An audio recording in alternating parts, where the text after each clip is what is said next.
Olá, se você não me conhece, eu sou Ana Carolina Braga, esse é o canal Posso Te Mostrar. Estou trazendo pela primeira vez aqui no canal o Dr. Felipe Vigo, que olha, eu já acompanho há bastante tempo no Instagram, gosto muito do conteúdo dele. Então estou muito feliz de ter a presença. Muito obrigada por estar aqui conosco, viu? Nada, eu é que agradeço. Imagina, é um prazer imenso poder estar aqui com vocês. Fiquei muito feliz com o convite.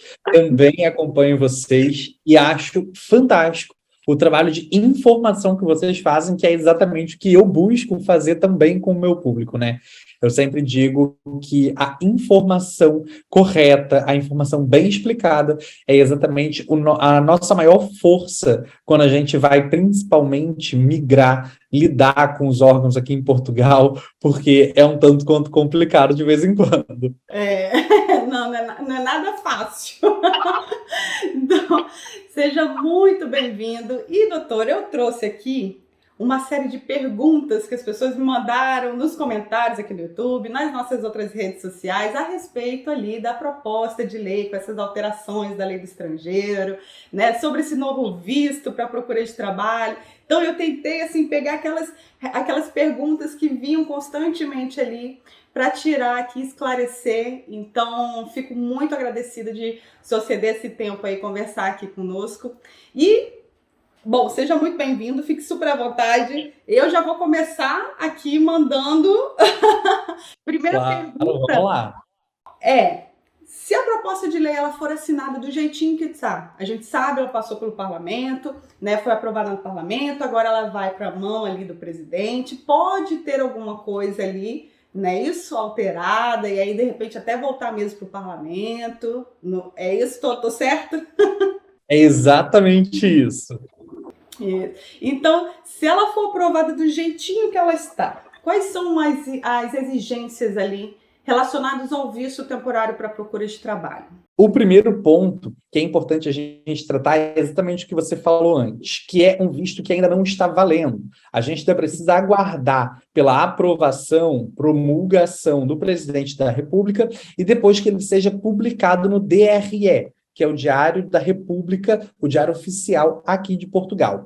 E a gente já sabe que no dia seguinte à sua publicação, todas essas normas vão entrar em vigor. Então, o que nós profissionais estamos fazendo para já? A gente está estudando, esmiuçando toda a lei, porque a gente sabe que a demanda em cima desses novos vistos, dessas novas facilidades que a legislação vai trazer, é muito grande. Então, vamos já tratar aqui, como me perguntou, sobre o visto para a procura de trabalho, que tem sido queridinho em todos os lugares, não é mesmo? Exato.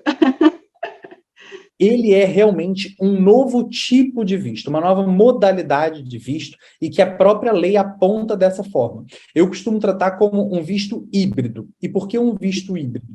Porque a gente vai comungar ali algumas regras. A gente vai ter algumas regras, por exemplo, que entram num visto de residência, como a validade do visto, afinal ele é válido por 120 dias, mas a gente tem algumas outras regras que são comuns ao visto temporário, tá bem? O primeiro ponto é que ele vai respeitar as regras gerais do pedido de visto, que vem no artigo 52, número 1, tá? Então, tem ali, sim, a questão de precisar de um seguro-saúde, de precisar fazer comprovação financeira, de precisar comprovar um local onde vai estar aqui em Portugal, dentre outros fatores, né? Mas ele também aponta uma questão que muita gente tem perguntado, que é a necessidade de comprovar não só o bilhete da vinda, mas também o bilhete de retorno. Ou seja, precisa sim da passagem ida e volta. Certo. Isso é uma coisa que realmente as pessoas perguntaram muito. Ah, mas com visto eu já não preciso mais da volta.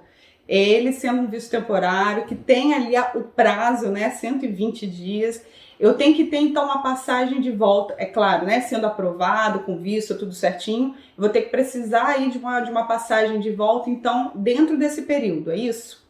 Pelo que entende dos outros vistos? Na verdade, o que acontece, né? A gente fala dessa comprovação já na aplicação para o visto. A pessoa, quando ela for aplicar ao visto, a gente tem todo um checklist de documentos que são obrigatórios de serem apresentados. Dentre esses documentos, muitas vezes, eles já perguntam qual é a previsão que a pessoa pretende vir para Portugal. Obviamente, de acordo com a finalidade que ela está aplicando aquele visto. E a gente já tem a necessidade de, nessa aplicação ao visto, ter o bilhete da vinda e o bilhete do retorno. Tá? Então, antes mesmo de chegar aqui em Portugal, você já precisa apresentar essa comprovação.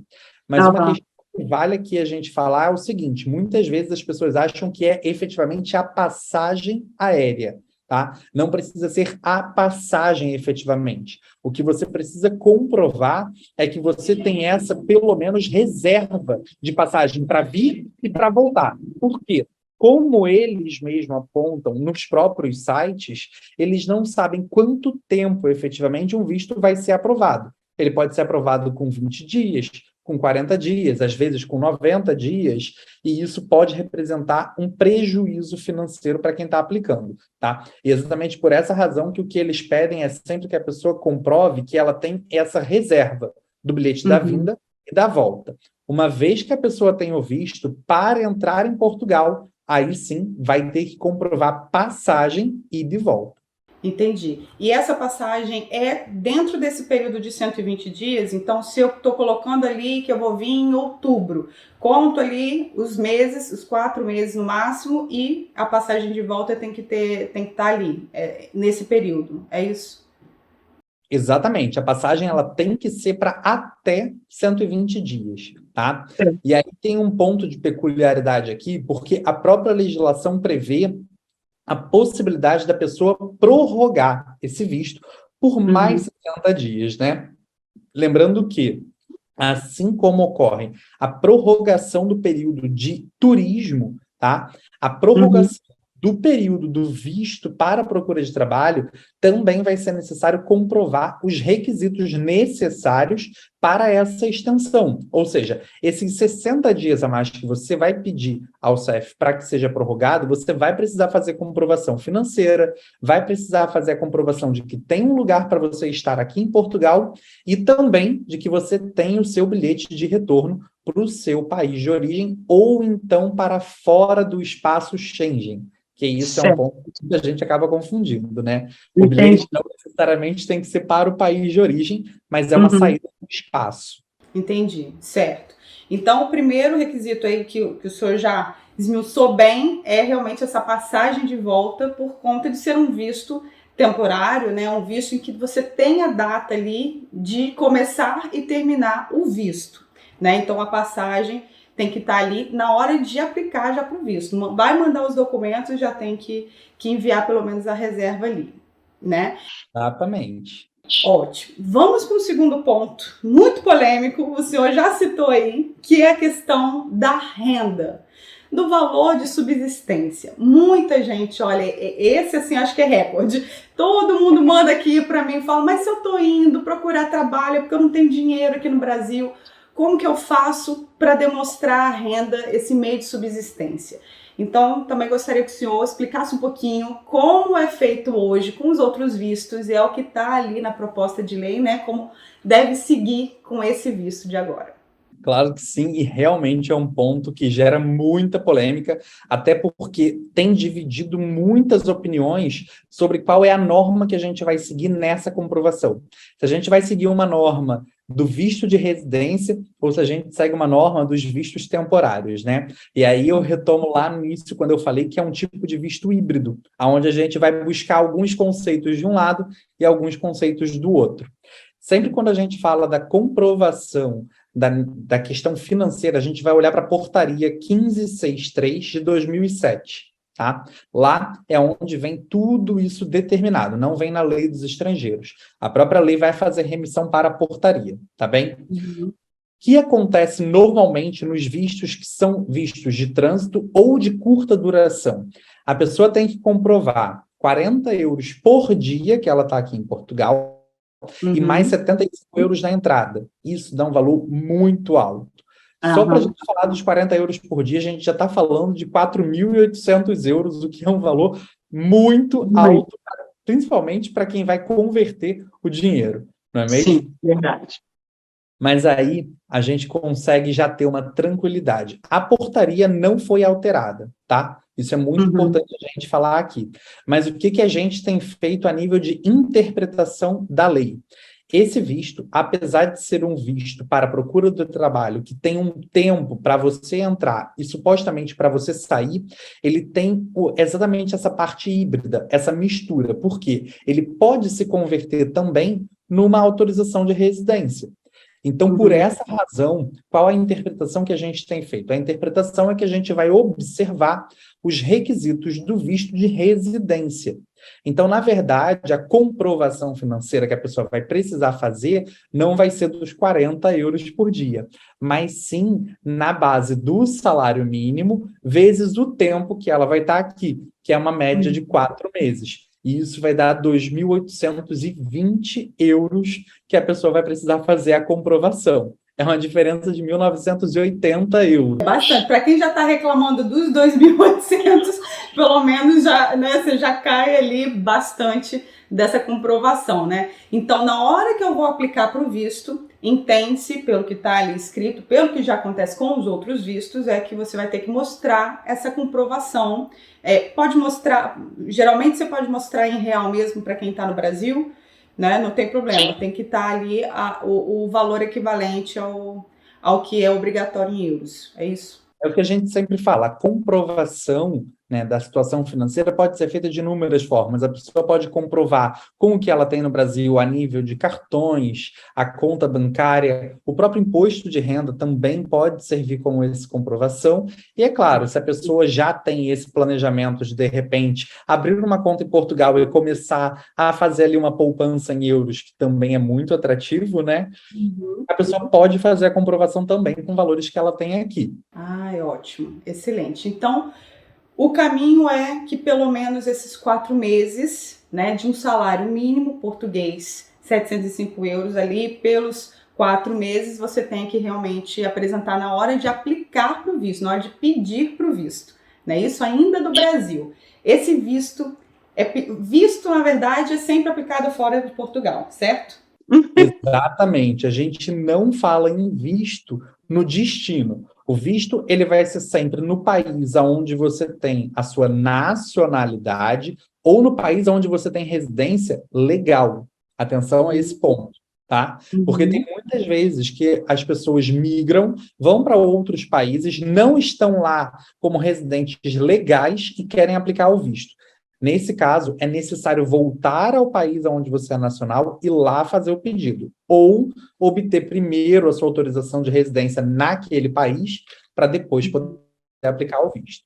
Entendi. Então aí já estamos entrando até num assunto que também foi muito comentado, a questão de quem já está em Portugal. Aquela pessoa que entrou como turista, arranjou um emprego, deu entrada na manifestação de interesse, ela já está aqui, já está trabalhando, vai lá esperar seus 2 anos até passar pelo CEF e ter autorização de residência. Para ela aplicar para esse visto, não é possível aplicar em Portugal. Não é possível. E isso, inclusive, dividiu muitas opiniões de pessoas falando que era injusto, de que estava favorecendo outras pessoas em detrimento de quem estava aqui. E, inclusive, gerou muita fake news por aí também, tá? Mas para a gente já adiantar um bocado a situação, o que acontece? E aí eu vou falar muito especificamente com os nossos conterrâneos que são brasileiros, né? Essa legislação, dentre todas as alterações que ela trouxe, ela também veio a apontar a questão do visto para as pessoas que são da CPLP. Para quem não entende a sigla, CPLP é a Comunidade de Países de Língua Portuguesa, da qual o Brasil faz parte, tá? A gente teve um acordo que foi feito em Luanda, assinado, e o Brasil é signatário, aonde visa favorecer, facilitar exatamente as trocas entre os países da CPLP. Tá? Então, o visto ele veio exatamente a trazer essa facilidade do acordo, tanto no sentido do visto, quanto no sentido da autorização de residência. Porque ele cria uma autorização de residência para as pessoas da CPLP. E atenção, o país de onde você é de origem tem que ser signatário, tá bem? Então tem que ter, o Brasil assinou o acordo, então tem é um acordo bilateral ali. Portugal assinou, o Brasil assinou, então serve. Né? Se algum país aí, mesmo que faça parte da CPLP, mas que não tenha assinado, vai estar de fora. Exatamente. Isso vai ser ótimo, porque a nível dos brasileiros que estão nessa fila interminável da manifestação de interesse, principalmente para aqueles que chegaram agora e têm essa expectativa de 2 anos de espera, né? Pode ser muito atrativo o fato de conseguir aplicar a essa autorização de residência. A gente ainda não sabe muito bem como vai funcionar na prática, mas se eles fizerem da mesma forma que é o reagrupamento familiar, que a gente pode prever é já um outro congestionamento da linha telefônica. Sim, tá aqui, olha. Já vamos falar então desse reagrupamento familiar, mas de qualquer forma eu queria entender um pouco mais sobre essa questão do acordo da CPLP. O que está previsto ali de facilitar? Ele vai facilitar também para a aplicação do visto? Ou é só depois que você já aplicou o visto, que você chegou? O que ele prevê ali, o acordo? Na verdade, o acordo ele prevê uma facilitação nas duas vias. Tanto para quem está lá no seu país ainda querendo aplicar o visto, como também as pessoas que já estão aqui em Portugal e estão nessa espera interminável da manifestação de interesse. Né? No caso de quem já está aqui e quer aplicar a autorização de residência, vai poder fazer com a dispensa do visto, porque a legislação não traz a obrigatoriedade do visto dentre o rol, tá? Então, a gente tem só que aguardar a forma que isso vai acontecer. Mas para quem está ainda no seu país de origem ou de residência e quer aplicar o visto, quais são as grandes facilidades que a legislação vai trazer? O primeiro ponto é a dispensa da consulta do CEF, do parecer do CEF. O que isso vai fazer com que os vistos tenham um tempo mais curto para ser analisado. Tá? Uma outra questão que também traz uma grande facilidade é que o próprio serviço que vai ser responsável pelo processamento vai fazer as consultas dos sistemas. Para quem não sabe, a gente aqui na Europa tem um sistema chamado SIS-Schengen, né, que é um sistema comunitário, onde tem todas as informações sobre as pessoas com relação à proibição de entrada, à proibição de circulação. Quando a gente, às vezes, vê a pessoa falando assim, eu tenho uma proibição que eu não posso voltar por X anos, é exatamente nesse sistema que a gente encontra essa informação. E por que isso é uma informação muito valiosa? Porque a legislação também prevê que a pessoa só pode ser impedida de ter o visto, ou seja, o visto só pode ser negado se houver no sistema uma indicação da proibição de entrada ou permanência no território. Ou então, se for o caso das pessoas estarem com um menor ou um maior acompanhado, não ter autorização da outra pessoa responsável para poder imigrar com esse menor. Entendi. Então, esse acordo está prevendo aí que você não vai precisar mais, porque só resumindo aqui o processo como ele é feito hoje, quando você aplica um visto no Brasil, você vai lá, reúne toda a sua documentação, envia ou para a VFS Global ou para alguns consulados ali, por exemplo, o consulado de Curitiba, que você pode, né, enviar diretamente, mas aí tem que ver direitinho a sua localização, né? Envia esses documentos, a VFS olha, manda para o CEF aqui em Portugal. O CEF olha, aí fala se está aprovado ou não está aprovado, não é isso? O CEF, ele olha, ele vai dar um parecer falando se ele é contra ou a favor, e depois faz essa consulta ao sistema Schengen, que é sempre feito também.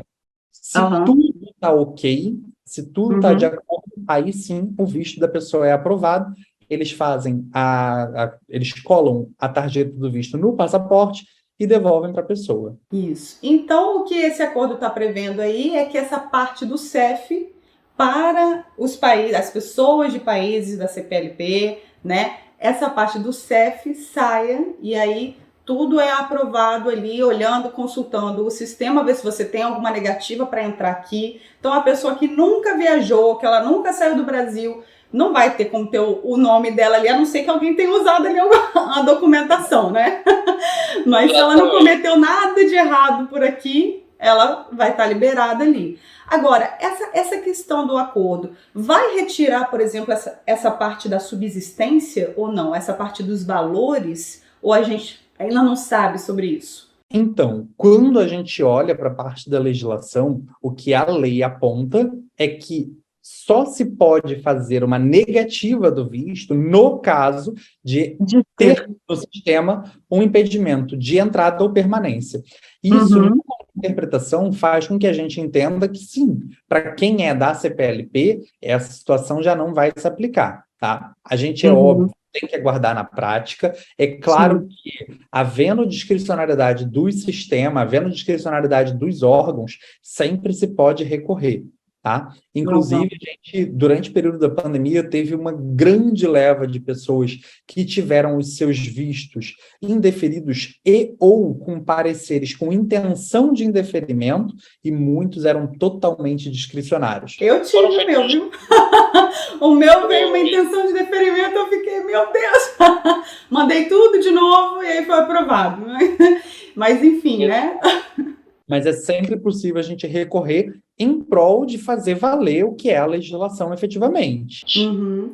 Então, por esse entendimento aí do que tem vindo em relação à CPLP, é que a gente, quem sai do Brasil, quem sabe de Cabo Verde, de Angola, Moçambique, essas pessoas vão estar livres aí de ter que apresentar toda essa documentação de meios de subsistência, de hospedagem, né, como o senhor falou também ali. Então, vai bastar não ter o nome ali no sistema, né, como negativado ali, como uma situação em que, olha, você está barrado de entrar no sistema, no espaço Schengen, né?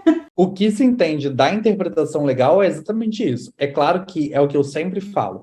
Eu tenho uma posição, uma interpretação, e até mesmo a minha forma de trabalho com todo mundo é sempre muito preventivo, né? Uhum. Eu costumo falar que eu não gosto de apagar incêndio, eu gosto de evitar um incêndio. Então, por mais que, por exemplo, os estudantes já não havia essa necessidade. Então, por mais que não houvesse, a gente sempre juntou, a gente sempre fez a comprovação, por quê? Se amanhã tem uma pessoa ali que é um pouco mais chata, um pouco mais exigente, quer pegar por aquele ponto, já está tudo ali explicadinho, está tudo ali demonstrado, então passa. Por mais que não seja uma comprovação muito robusta, já foi caso de vistos aprovados com valores mais baixos da comprovação financeira, mas estava ali tudo bonitinho entregue, então não teve problema nenhum. Exato. Então, eu gosto de jogar no seguro, então eu sempre tento, o que é que tem que levar? É isso, eu levo para mais. Então, é o melhor, né? É uma situação, é uma mudança de país, não é uma, né, você não está ali mudando do seu bairro, é uma situação bem complexa. Mesmo que não tenha a obrigatoriedade aí dos 4 salários mínimos português, é uma situação muito complicada você pensar em mudar de país com menos do que isso. Porque o que a gente tem visto aí não tá fácil o arrendamento e todas as burocracias para alugar um imóvel por aqui. Então, tem uma série de coisas que tem que ser levado também em consideração, né? Até porque esses 4 salários mínimos, muitas vezes, já vão só no início do seu arrendamento como forma de caução ou de garantia. Exato. Tem gente que não acredita nisso, tá? Eu falo aqui, tem gente que fala, mas se o proprietário pediu 7 meses é porque ele não queria alugar para você. E não, isso é o que a gente tem visto muito, muito na prática mesmo. Eu posso falar pelos meus colegas que também vieram fazer o mestrado, todos com visto, todos eles tiveram que dar caução e rendas adiantadas, assim, muitos meses. Então, é uma realidade mesmo. Eu posso falar que eu já ouvi casos de pessoas que pediram até 1 ano adiantado. Sim, eu também já vi, já vi casos assim. Então, é isso. Mas, bom, vamos voltar então para o que está ali na proposta de lei. Tem muita coisa ainda aqui. Eu quero saber um outro ponto que o senhor falou também. Então, temos ali a passagem de ida e de volta, temos essa questão de meios de subsistência. Temos essa questão da hospedagem, o senhor falou também, né? Tem até uma seguidora nossa, Carol Paiva, ela pergunta se ela tiver casa de um amigo para ficar, serve a carta convite para apresentar na hora ali do visto, da aplicação do visto? Perfeita essa pergunta e é uma dúvida também muito recorrente, né? Não é incomum a gente ver pessoas que usam carta convite para fazer a aplicação ao visto e até mesmo para poder vir visitar Portugal, né? Quando fazem turismo. Na legislação não existe nada que fale que seja permitido ou que seja proibido, o que nos leva a entender que sim, é perfeitamente possível que você aplique ao seu visto utilizando da carta convite, tá? Não tem nenhum impedimento, então é sim possível, tal e qual hoje é possível fazer para os vistos de residência aqui para Portugal. Certo. A carta convite ela tem que ser emitida por uma pessoa que tenha residência, né, aprovada, que é a autorização de residência, ou seja, né, a cidadã portuguesa, enfim, que tenha autorização para residir já em Portugal, certo? Exatamente. Carta convite, na verdade, o termo certo é termo de responsabilidade, tá? Ela tem que ser emitida por uma pessoa que seja residente legal aqui em Portugal. Não basta a pessoa estar em Portugal residindo de fato, tem que ser residente legal. Aquele amigo que está aqui, mas que está no processo de manifestação de interesse, que ainda não tem autorização de residência, não pode emitir aí o termo de responsabilidade convidando outras pessoas, certo? Apesar de muitas vezes as pessoas falarem, mas um amigo já fez isso, tecnicamente falando, tá? Lembrando que a gente aqui está sendo realmente bem estrito na legislação, não é permitido, tá? E um outro ponto que a gente vê bastante é que muita gente também, o CEF disponibiliza gratuitamente, né, o termo no modelo deles, no padrão deles, e muita gente acaba passando para um modelo próprio, tirando uma questão ou outra que vem ali colocada. Mas, pela própria legislação, a pessoa, quando assina um termo de responsabilidade, por mais que ela fale, eu estou te dando somente moradia e eu não estou sendo responsável por mais nada seu. A legislação traz para a gente que, sim, essa pessoa que dá uma carta convite é responsável também pela estada e pelos custos dessa pessoa, no caso de ter que voltar, no caso de ser deportada para o país, tá? Pois é, então tem que ter muita responsabilidade, não dá para sair enviando carta convite, convidando pessoas, porque é isso, é um termo de responsabilidade. Está lá escrito a lei que fala, olha, essa pessoa que você está convidando não pode vir de forma ilegal, trabalhar aqui, tem tudo isso ali. Exatamente. O que eu costumo falar é o seguinte, a carta convite nada mais é do que você convidar uma pessoa para dentro da sua casa.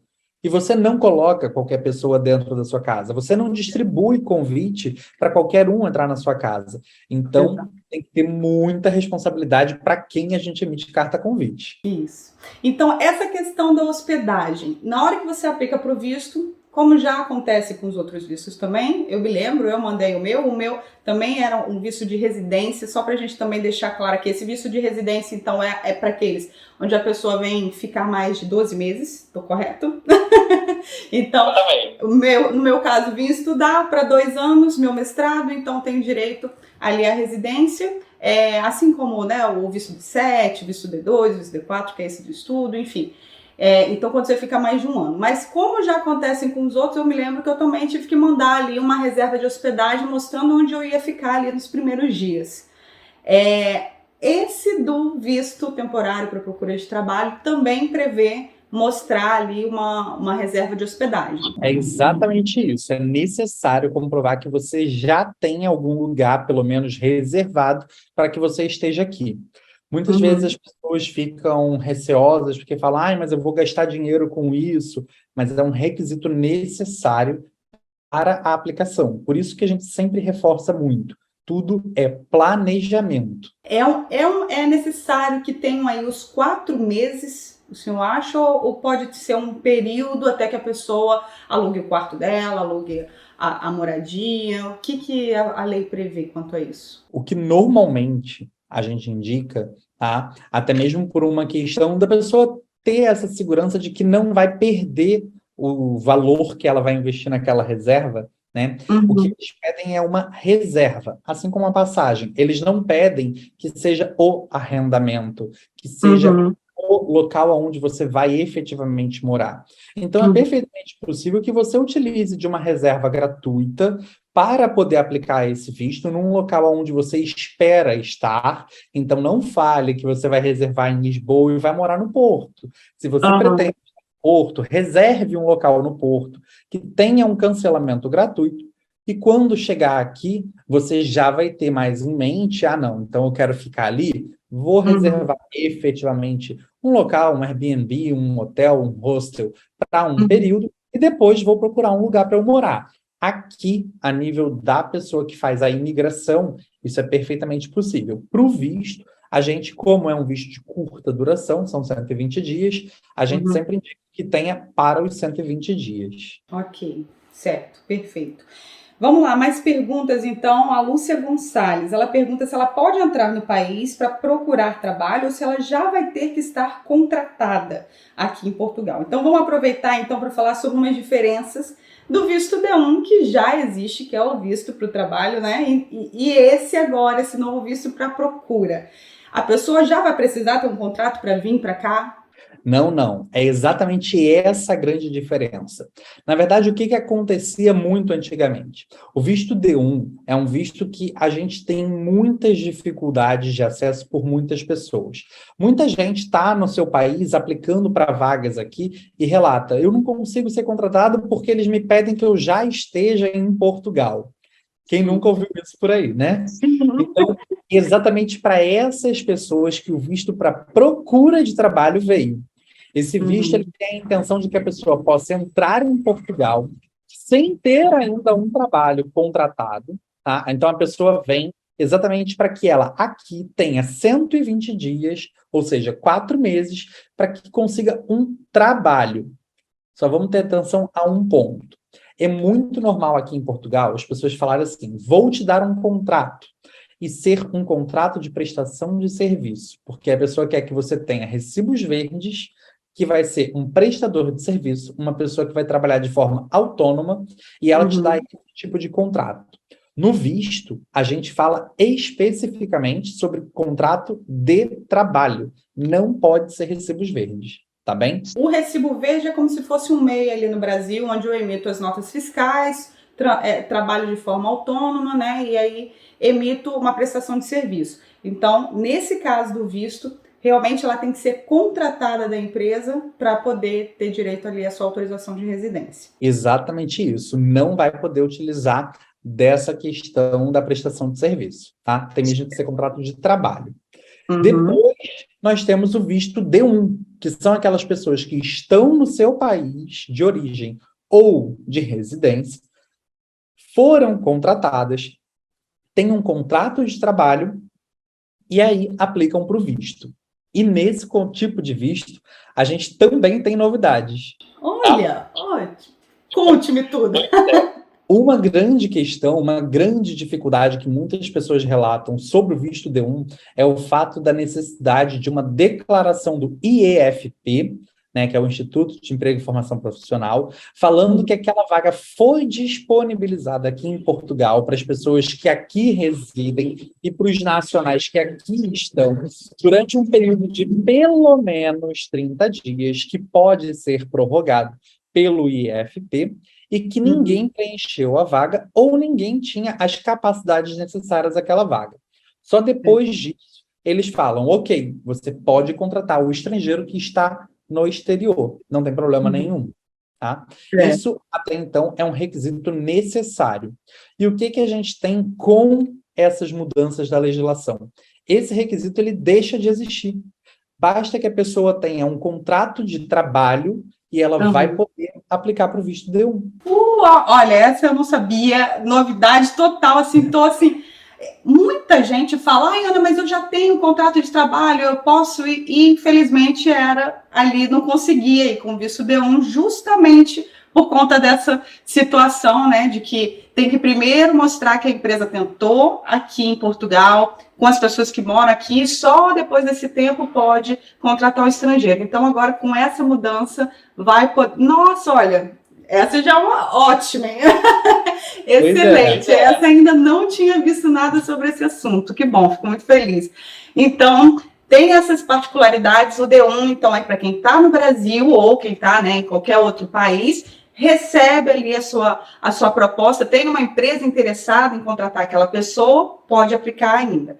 Esse do visto temporário para procura de trabalho, para quem não tem, nunca veio para Portugal, não conhece as pessoas por aqui, não tem uma empresa que ainda conheço o currículo dessa pessoa, então ela vai poder vir apresentar seu currículo para as empresas e aí, sendo contratado, o que acontece, doutor? Depois ela entrou, ela tem um visto, 120 dias, pode prorrogar por mais 60 dias, mas e aí? Ela conseguiu um emprego, ela vai poder ficar aqui em Portugal? Vai, e é exatamente essa a intenção do visto, né? Por isso que a gente fala, isso tende a reduzir muito essa fila de espera da manifestação de interesse. Por quê?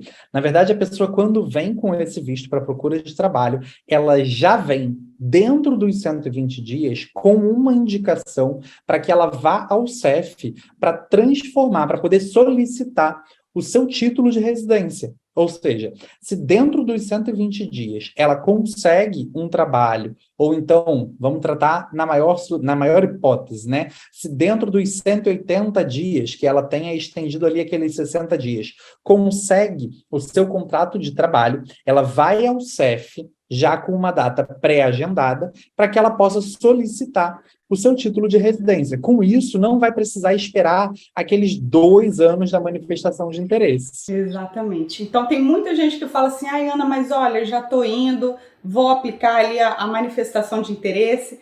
Quero primeiro que o senhor fale um pouquinho sobre os riscos disso, né? Tem uma série de vídeos aqui no canal falando sobre manifestação de interesse. Eu trouxe o Dr. Célio Sal, ele pontuou bastante ali sobre os riscos e tudo mais. Mas eu vejo que muitas pessoas falam assim, mas eu não quero esperar para esse visto sair, ou vai dar na mesma, então eu vou lá, aplico para manifestação e aí depois eu espero. O que o senhor pode dizer sobre essa situação? Quais são os principais riscos, né? Por que é tão importante que a pessoa fique no Brasil e aplique o visto no Brasil? Pronto, né? Vamos tratar primeiro sobre a questão da manifestação de interesse, que é realmente um ponto que, infelizmente, também tem muita gente que incentiva esse tipo de prática. Manifestação de interesse é uma exceção, para a gente começar por aí essa situação toda, tá? Portugal, durante muito tempo, já foi muito criticado pela União Europeia exatamente por ter criado esse Instituto da Manifestação de Interesse. Por quê? Uma vez que a pessoa entra aqui, uma vez que a pessoa tem aqui a sua manifestação de interesse e consegue a residência, ela facilmente tem acesso a todo o espaço Schengen.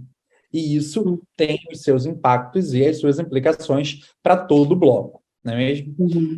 Então, assim, o primeiro ponto é, quando uma pessoa vem para cá fazer a manifestação de interesse, a gente, legalmente falando, tem o status do legal, tem o status do ilegal, e aquela pessoa que está no limbo entre um lugar e o outro, que a gente fala que é o irregular, né? E essa pessoa que é o irregular, ela tem uma situação muito instável. Por quê? As pessoas me perguntam muito, posso viajar para outro país tendo manifestação de interesse? Posso voltar para o Brasil tendo manifestação de interesse? A gente não fala nunca que pode ou que não pode. O que a gente sempre fala é, a gente nunca aconselha. Por quê? Manifestação de interesse nada mais é do que expectativa de direito.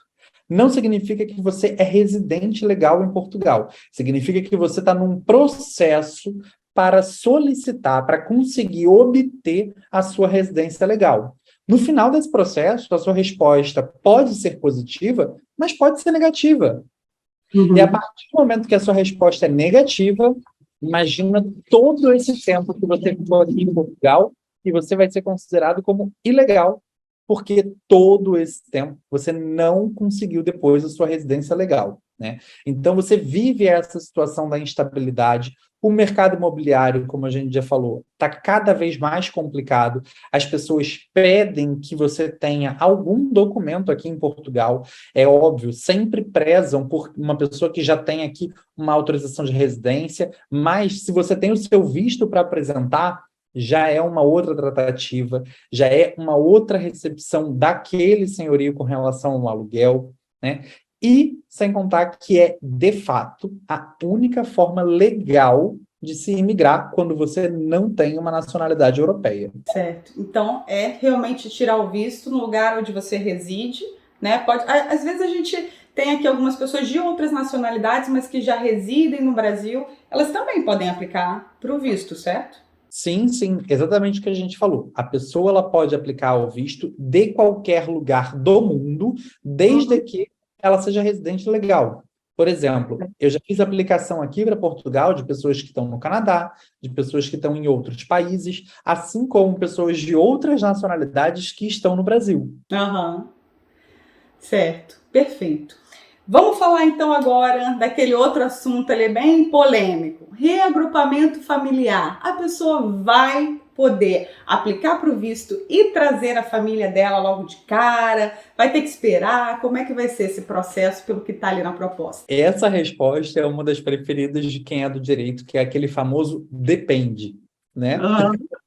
Vamos falar sobre a questão do reagrupamento familiar, porque um dos grandes benefícios que veio com a alteração legislativa é, em alguns casos, poder aplicar para o visto e para o reagrupamento familiar já no mesmo momento. Isso faz com que a gente não tenha aquela situação de separar as famílias, porque hoje, como acontece?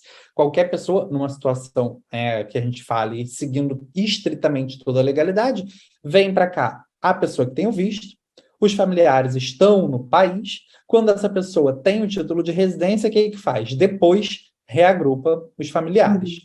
Então, com Uhum. isso, a gente tem muitas famílias que ficaram separadas, ou então muitas famílias que vieram juntas e o restante da família estava aqui, ou numa situação preocupada, porque estava já beirando ali ficar ilegal, ou então estão naquela fila interminável da manifestação de interesse, Uhum. exatamente para que possa fazer o reagrupamento familiar, né? Uhum. Então, essa possibilidade de aplicar o visto junto com o reagrupamento familiar é fantástico. Mas essa possibilidade só vai ser possível para quem aplica visto de residência. A gente não engloba quem vai fazer o visto para procura de trabalho. Quem faz o visto para procura de trabalho vai seguir exatamente aquele caminho que a gente tem hoje. Tem que vir o portador do visto, aqui ele vai buscar o trabalho, conseguindo o trabalho, vai pegar o seu título de residência e depois ele vai fazer o reagrupamento. Por quê? Porque o que ele tem, assim como a pessoa que está na manifestação de interesse, é uma expectativa de direito. Ele não tem o direito ainda ao título de residência, porque ele ainda não tem um emprego. Ele veio para cá de buscar um emprego e Uhum. então poder aplicar ao título de residência. A pessoa que vem aplicar ao visto para procura de trabalho, ela só tem uma expectativa de direito. Ela ainda não Sim. tem direito ao título de residência. E exatamente por essa razão que não se é possível aplicar ao reagrupamento familiar no mesmo tempo. Porque essa pessoa primeiro tem que conquistar o direito ao título de residência, que vai ser possível quando ela consegue o trabalho, para depois, aí sim, ela poder reagrupar os familiares. Entendi. E quando ela for reagrupar, ela vai precisar passar lá no CEF e também mostrar esses meios de subsistência para essas pessoas da família dela? Tem alguma previsão disso na proposta ou não? Com relação à questão de comprovação financeira para o reagrupamento familiar, o que a legislação traz para a gente é que é dispensada a comprovação no caso dos refugiados, tá? Então, Uhum. dessa forma, o que a gente pode ver por um outro lado é que sim, é necessário, quando não refugiado, fazer a comprovação.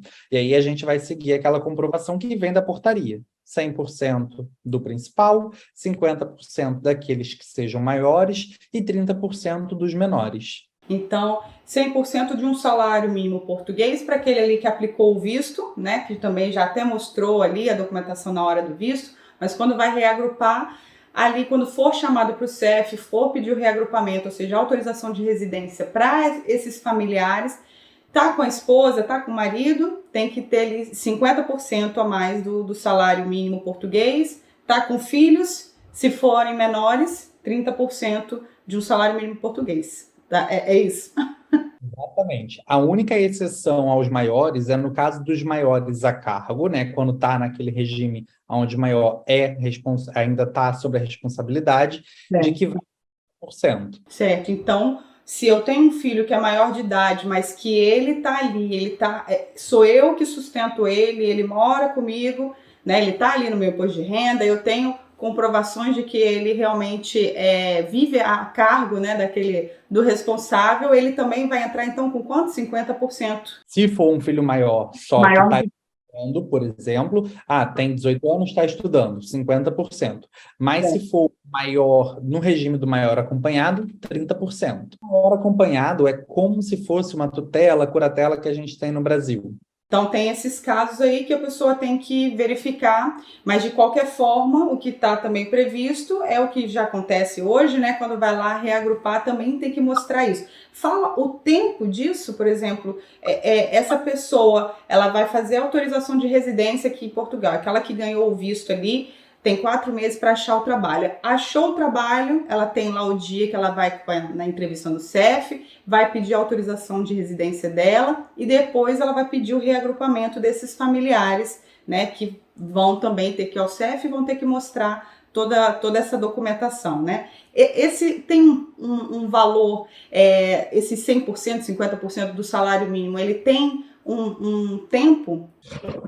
A gente não tem na legislação uma determinação temporal com relação a essa demonstração para fins da pessoa obter a autorização de residência. O que a gente normalmente fala é o seguinte: a comprovação que se leve pelo menos os últimos 3 meses. Então, a pessoa pode comprovar o contrato de trabalho, porque o contrato de trabalho vai vir apontado ali qual é o ordenado daquela pessoa, mas também o extrato bancário, os 3 últimos extratos bancários, exatamente para poder demonstrar aquele valor. Um outro ponto interessante é que muitas vezes as pessoas acham que, para eu fazer a comprovação financeira, eu tenho que ter aquele valor parado na minha conta. E não é exatamente isso.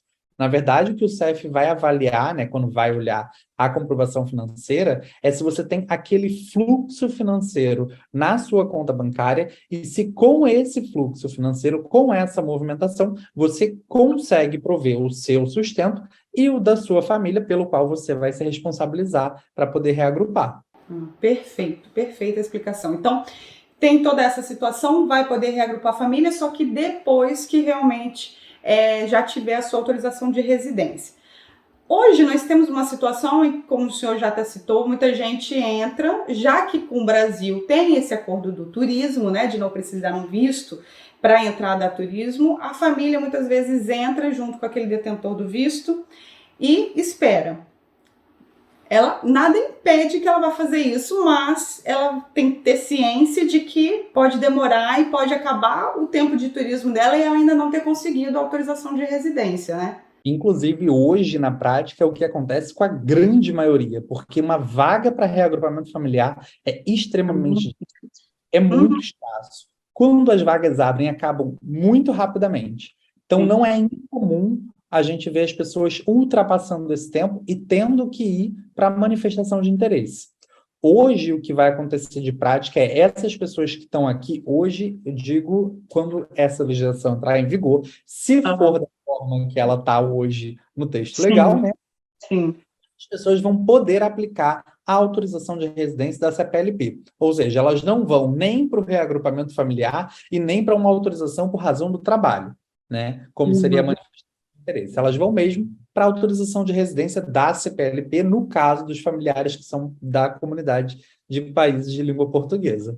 Então também está previsto para esses familiares, diante desse acordo da CPLP, aí também já ter essa autorização.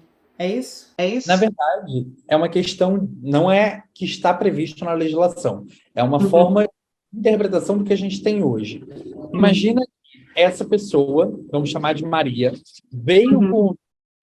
E os familiares, o pai João e o filho Miguel, tá? Vieram com Maria, tá? Maria fez a troca do título de residência dela, né? Pegou o título de residência dela, mas João e Miguel estão aguardando ainda para ser reagrupados.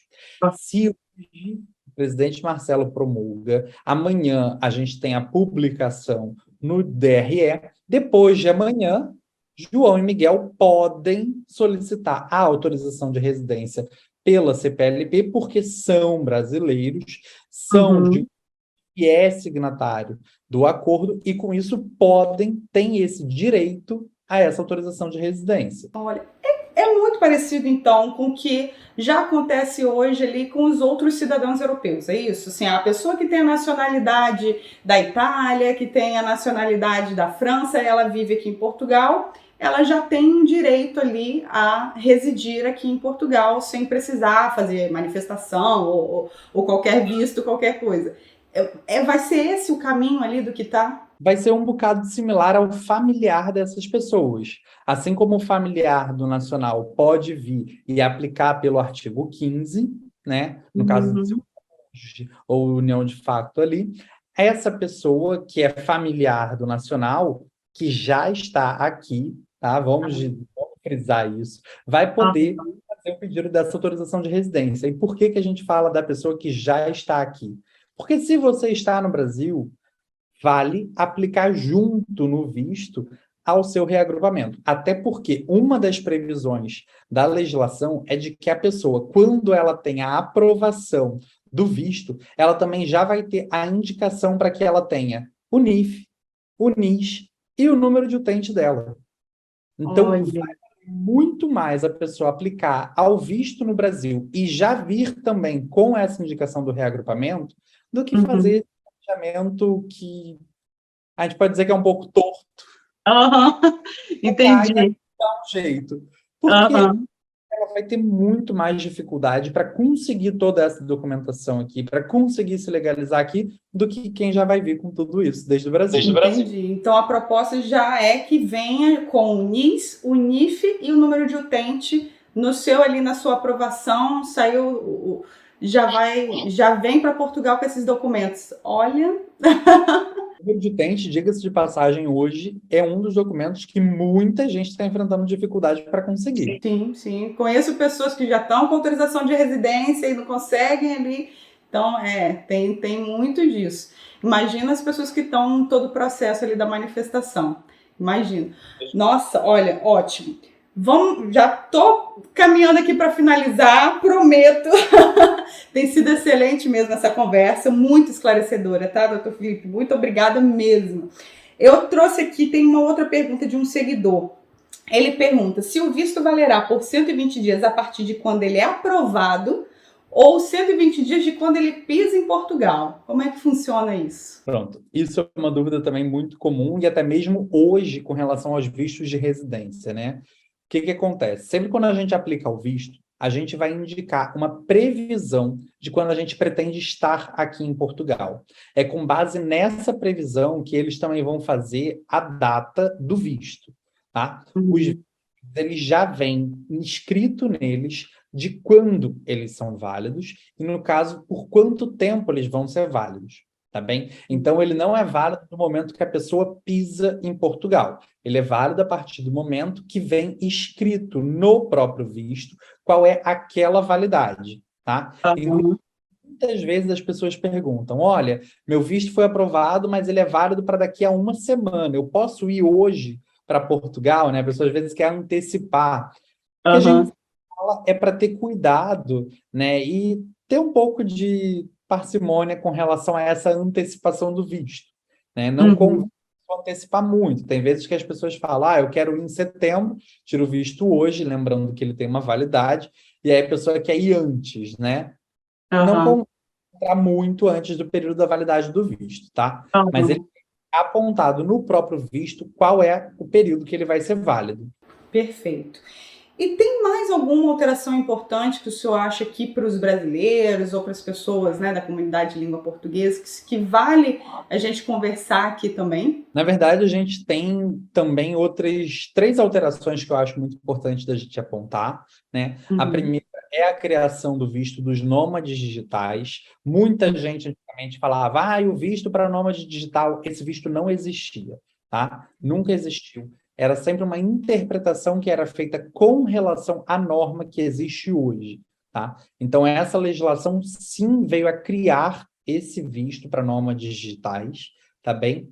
Tem uma facilitação na legislação também para aquelas pessoas que aplicam ao visto de estudo, o que vai tornar o processo mais célere, o que vai fazer com que os estudantes não precisem ficar naquela agonia de, ai meu Deus, minhas aulas começam daqui a um mês, ainda não tenho o meu visto. Sim, minhas aulas começaram no comecinho de outubro, eu só fui chegar no final de novembro. Então, foram ali praticamente 2 meses de aula virtual, que não é o ideal para ninguém, com certeza. Com certeza, pois é. Então, isso vai trazer essa facilitação. E tem um outro ponto que é muito legal, que é o fato da autorização de residência do estudante vai passar a valer por 3 anos, e quando o curso for menor do que 3 anos, vai passar a valer pela duração do curso. Então, por exemplo, o estudante do mestrado que vem para cá e tem 2 anos de duração do curso, né, e sempre tem que renovar a autorização de residência, já vai ter uma residência para a duração do curso dele, ou seja, 2 anos. Nossa, ótimo. Olha, então temos 3 pontos muito importantes que com certeza vale aí a gente também trazer em outro vídeo. Eu já deixo aqui o convite. Volte sempre, por favor. Acho que o senhor fala de uma maneira muito clara, muito objetiva. É a intenção aqui realmente do nosso canal também passar dessa forma, em que não fique muito complexo, né? Quando a gente olha para aquele bando de documento, 300 páginas e uma proposta e fala, meu Deus. Então, agradeço muitíssimo aí e já deixo realmente o convite para retornar, por favor, e a gente conversar sobre esses outros assuntos, viu? Com certeza vai ser um prazer. Eu é que agradeço o convite. Foi um prazer imenso poder estar aqui, dividir tanta informação. Realmente, quem olha para o texto legal é muito difícil, até porque uma coisa que eu sempre falo, a interpretação que a gente tem que fazer do texto é ainda mais difícil do que o texto em si. Nossa, imagino. Não deixa tudo claro dentro dele, né? Como alguns pontos que tratou aqui. Então, é sempre um prazer poder esclarecer tudo isso e trazer bastante informação para as pessoas e agora poder compartilhar as informações também com o pessoal do Posso Te Mostrar. Muito obrigada. Fique realmente assim à vontade para voltar outras vezes. Você será sempre bem-vindo por aqui. Obrigada mesmo por esse tempo aqui, olha. Claro que sim, vai ser um prazer poder voltar. Eu que agradeço. Obrigada. Eu espero que você em casa também tenha gostado dessa conversa. Tenho certeza que tirou realmente muitas dúvidas, muita informação nova. E eu fico por aqui. Eu sou a Ana Carolina Braga, do canal Posso Te Mostrar. Te vejo na próxima. Tchau!